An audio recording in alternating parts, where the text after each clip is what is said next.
You'll never know, dear, how much I love you.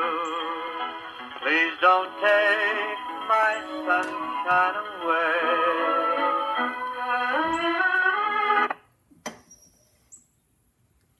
Hi, Dyslexic Genius here, Brad Hurt. My phone number is 864-236-1680, or you can email me at dyslexicgeniushurt@gmail.com.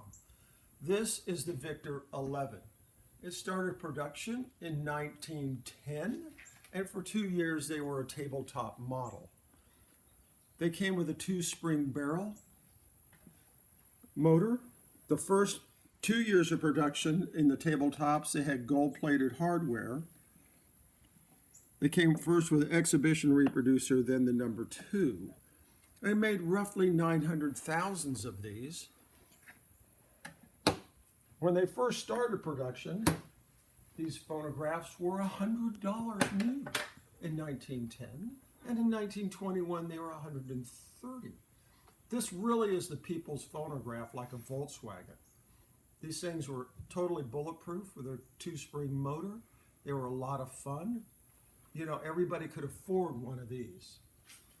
Up till 1920, they didn't finish the back, and then in the high serial numbers of 700,000, they finished the back of the machine. This has the tag, but the part here that's missing would tell us the date it was produced on the assembly line. These are relatively common phonographs, and I rarely say rarity, but this is a rarity one and a price one. The first phonograph my sweetness and I ever bought was a Victor XI, and they told us it ran perfectly, but it didn't run perfectly. It had baling wire around the governor, and I started off with a hacksaw and a file, and it took me a year to make it run. And I thought, wow, this is a fun hobby. I just wanted to point out the Vic XI.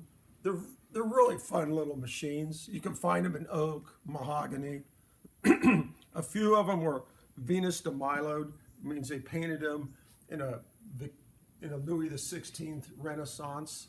And they would do that because people back in the teens and the early 20s, they get married, and people would get together and they'd buy the young couple a wedding present, and they'd probably buy them a Victrola, and then you could spend more money in having it painted by the factory. And you'll see those with the Louis XVI paintings inside now. Now I have seen a few 11s in the Venus de Milo. This is a lot of fun, and this is really a fun phonograph. If you have an apartment, it sounds great. It sounds great in a house also. I love this hobby, and that's my tip for the day.